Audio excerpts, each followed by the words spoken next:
నిర్మాణాన్ని we want justice, we want justice, we want justice. Bharat माता की जय, भारत माता की जय. Even justice, even justice, even justice. ముఖ్యంగా వీరబ్రహ్మేంద్ర స్వామి ఆలయం లోపల భారీ హనుమాన్ విగ్రహము అక్కడ నిర్మల్లోని యొక్క ల్యాండ్ మార్కు.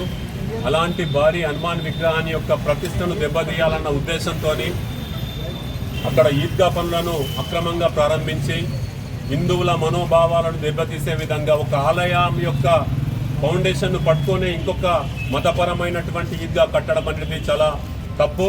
ఇలాంటి కార్యక్రమాలకు ఎవరు మద్దతు ఇచ్చినా కూడా అది కరెక్ట్ కాదు. భవిష్యత్తులో నిర్మల్ అంటే నిర్మలంగా ఉండాలా.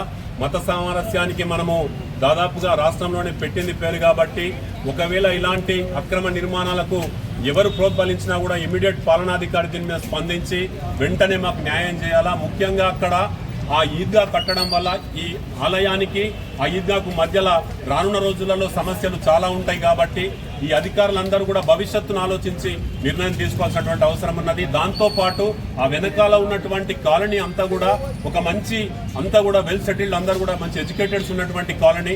అక్కడ కూడా రేపన్నాడు మతపరమైనటువంటి సమస్యలు వస్తే వాళ్ళ పిల్లలతో పాటు వాళ్ళు బయటకు వెళ్లే పరిస్థితి ఉండదు కాబట్టి భవిష్యత్తు జరిగేటటువంటి సమస్యలను దృష్టిలో పెట్టుకొని మరి గౌరవనీయులైనటువంటి పాలనాధికారి దీని మీద వెంటనే స్పందించి ఆ ఆలయానికి మరియు ఆలయం వెనకాలన్నటువంటి కాలనీకి న్యాయం చేయాలని చెప్పి మీ ద్వారా మేము తెలియజేస్తున్నాం.